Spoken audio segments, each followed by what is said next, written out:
كان الوقت ليلاً، وكانت النجوم تتلألأ في السماء. جلس علي مع جده في الحديقة.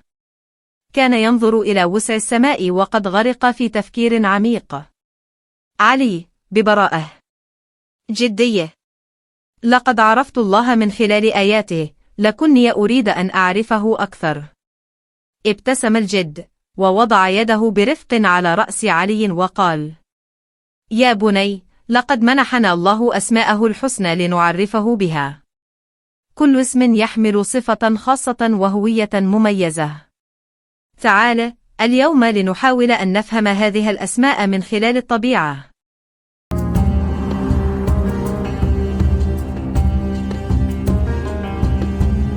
علي متعجبا: جدي، لماذا تخفي هذه البطة صغارها تحت جناحيها؟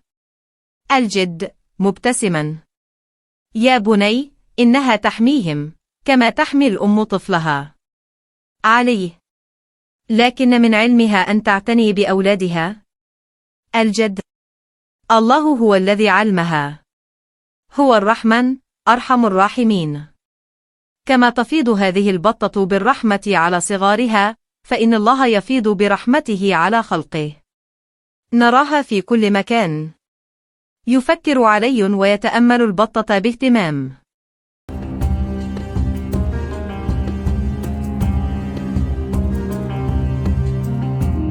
علي بفضول: جدي، لماذا خلايا النحل منظمة بهذه الدقة؟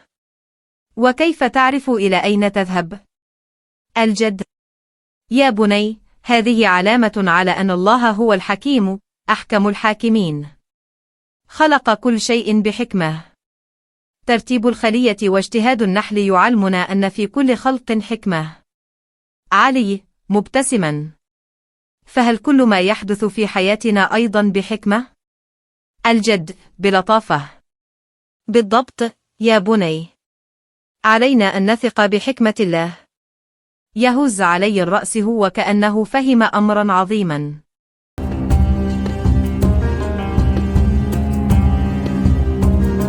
علي بسعادة: جدي، كم هو جميل هذا الشمس، تضيء كل شيء.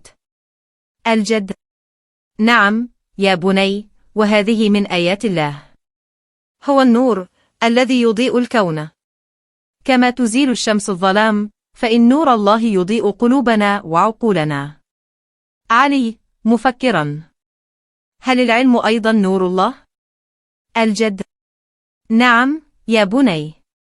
العلم والهداية نور من الله، يعلمنا التمييز بين الحق والباطل. يغوص علي في تفكر عميق.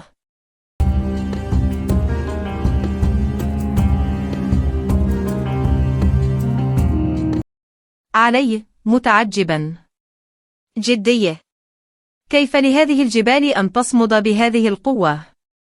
لماذا لا تسقط؟ الجد: لأن الله هو القدير، القادر على كل شيء. هو الذي يثبتها كما يثبت حياتنا. علي: فهل يسمع الله دعائي؟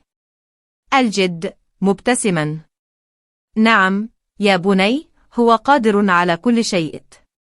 يمكنه أن يغير كل شيء متى شاء. يشعر علي بعمق قدرة الله. علي يضع يده في الماء: جدي، لماذا هذه الأمواج تغسل كل شيء مرارا وتكرارا؟ الجد: كما يطهر الماء الأوساخ والطين، فإن الله هو الغفار، يغفر ذنوبنا. إن تابنا بصدق يغفر لنا. علي وعيناه تلمعان: ما أرحم الله. يدعو علي في قلبه. كان الوقت ليلاً، وكان علي وجده جالسين تحت النجوم. نظر علي إلى السماء وقال: جدي، لقد عرفت الله من خلال آياته، وجدته في القرآن، والآن عرفته من خلال أسمائه. لكن هل انتهت رحلة معرفة الله؟ أم أن هناك أكثر من ذلك؟ ابتسم الجد وقال: هذا هو السؤال الحقيقي. هل حدود لمعرفة الله؟ هل يمكنك أن تعرفه بالكامل؟ أم أنك بحاجة لمعرفة أعمق؟ تلألأت عينا علي بدهشة. غاص في تفكير عميق. فهل هذه الرحلة لا تنتهي؟ قال الجد مبتسما. هذا ما عليك اكتشافه بنفسك، يا بني. والآن، هذا السؤال ليس فقط لعلي، بل لكل طفل يستمع. هل تريد أن تعرف إلى أين تقودك رحلة معرفة الله؟ هل تريد أن تبحث عن الأجوبة كما فعل علي؟